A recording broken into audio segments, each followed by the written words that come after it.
سوال کرتے ہیں اکثر کہ بھئی آپ ایسے عمرہ بھی ہمارے یہاں لوگ، اور رمضان شریف میں آپ دیکھیے لوگ بڑی تعداد میں عمرے کے لیے جاتے ہیں، اور وہاں پر رمضان میں اتنا رش ہو جاتا ہے جو حج پہ بھی نہیں ہوتا، آخری عشرے میں خاص طور سے،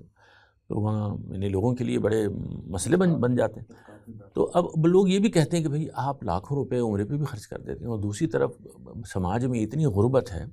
اتنی پریشانی ہے، لوگوں کو پاس علاج کے پیسے نہیں ہیں، روٹی کے پیسے نہیں ہیں، ہر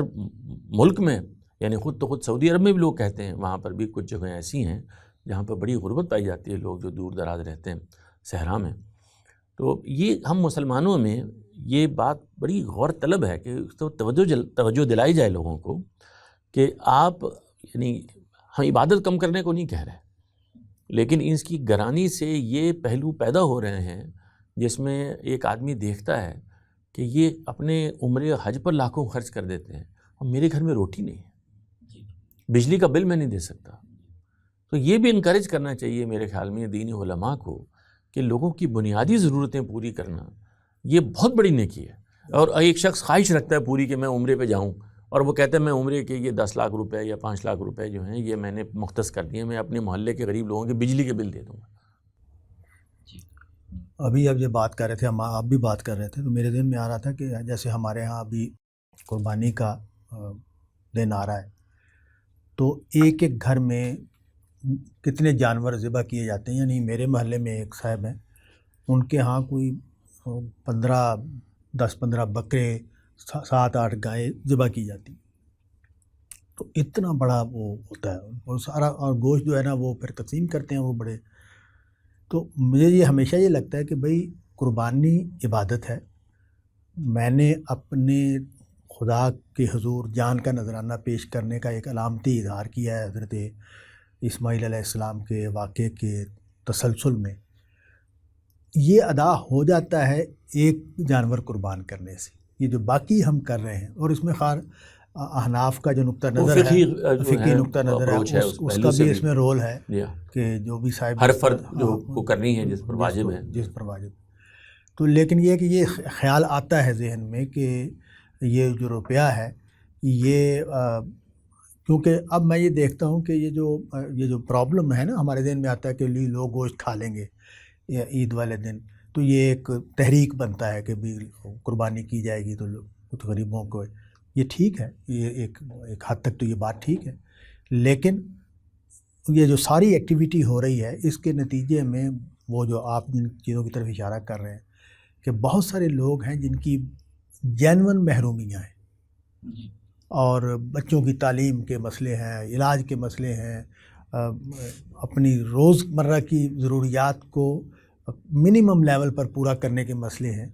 اور یہ بہت بڑی آبادی ہے جس کے یہ مسئلے ہیں۔ یعنی یوں نہیں ہے کہ یہ چند لوگ ہیں، یہ بہت بڑی آبادی ہے جس کے یہ مسئلے ہیں۔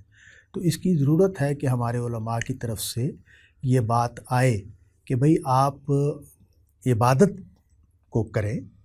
لیکن اس میں جو اسراف کا پہلو پیدا ہوتا چلا جا رہا ہے، حج اور عمرے کی تکرار میں بھی یہی پہلو پیدا ہو جاتا ہے، اسی طرح قربانی ایک سے زیادہ کرنے میں بھی، اور یہ روایات میں موجود ہے کہ ایک خاندان کی طرف سے ایک قربانی ہو جائے تو قربانی کا عمل ہو گیا۔ یعنی ہر حال میں وہ جو ایک دین کا ایک شعیرہ ہے، اس کی علامت ہے، اس کا ایک بڑا اہم رکن ہے، وہ ادا کیا جائے، اس کو زندہ رکھا جائے کسی نہ کسی درجے میں۔ لیکن یہ جو محرومیاں ہیں، یہ آپ ذرا غور کریں نا، جس کے گھر میں 15 قربانیاں ہو رہی ہیں اور اس کے دروازے پہ آپ دیکھتے ہیں لوگ کھڑے انتظار کر رہے ہوتے ہیں، اور وہ منظر دیکھ کے انسان کو تکلیف ہوتی ہے، جنہوں نے تو کبھی پورا سال گوشت نہیں کھایا ہوتا، اور وہ دیکھتے ہیں کہ ان کے گھر میں آپ دیکھیں یہ فراوانی ہے، تو اس سے جو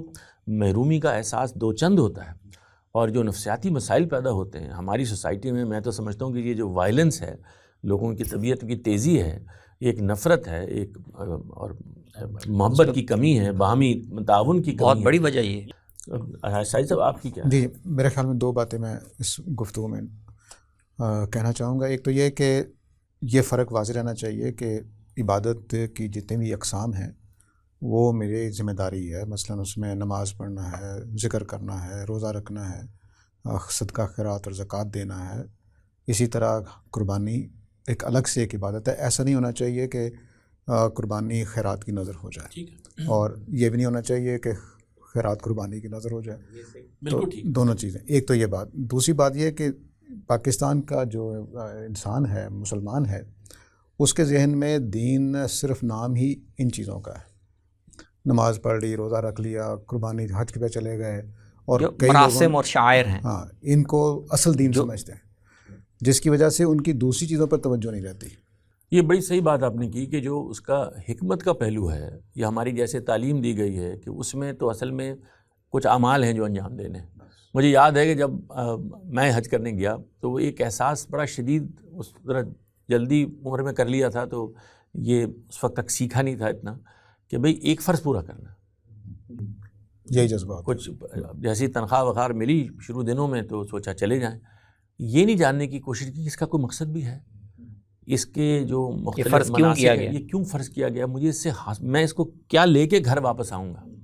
اور کیا جذبہ لے کے مجھے وہاں جانا ہے. اسی طرح سے قربانی، اسی طرح سے عید کی نماز، بقرعید کی نماز. تو میرا یہ خیال ہے کہ یہ جو پہلو ہے نا حکمت کے، یہ جتنے ہم نمایاں کریں گے دین کی مختلف جو چیزیں ہیں ان سب کے، تو وہ خود بخود وہ چیز ایڈریس ہو جاتی ہے جس کی طرف ہم اشارہ کر رہے ہیں. یعنی انسان ہمدردی اور خیر خواہی اور غریب سے محبت، یہ تو دین کا تقاضا ہے نا. اگر یہ پیدا نہیں ہو رہا اور ہم عمرے پہ عمرہ کیے چلے جا رہے ہیں، اور میں دیکھیں یعنی بڑی باتیں ہماری 4-5 ان سب میں یہ جو مواسات ہے، یہ پوری طرح شامل ہے. غمخواری اور لوگوں کے ساتھ ایک، وہ سب میں نمایاں. یعنی نماز باجماعت ہے تو وہ اجتماعیت پیدا کرتی ہے. روزہ ہم رکھتے ہیں تو اس سے ہمیں دوسروں کے بارے میں احساس پیدا ہوتا ہے. زکوٰۃ ہے ہی اس لیے کہ لوگوں کی ضرورتیں، قربانی اسی لیے ہے کہ وہ لوگ گوشت کھائیں. حج کا سفر اسی لیے ہے کہ، اور اس میں اجتماعیت اور وحدت اور ایک جیسا لباس، تاکہ مسلمانوں کے اندر ایک بات. تو وہ چیز اگر ہمارے باہمی معاشرتی رویوں میں نہیں ڈھلتی، اس سے وہ قدریں وجود میں نہیں آتی جو مسلمانوں کے مابین ہونی چاہیے، خیر خواہی کی، ایک دوسرے کے دکھ درد کا احساس کرنے کی. تو پھر تو یہ صرف مراسم ہے. بالکل. اور وہی بات اس پہ صادق آتی ہے اللہ قربانی کے بارے میں اللہ نے کہی کہ اللہ کو تمہارا گوشت نہیں پہنچتا، وہ تقویٰ جو دل میں ہے وہ پہنچتا ہے.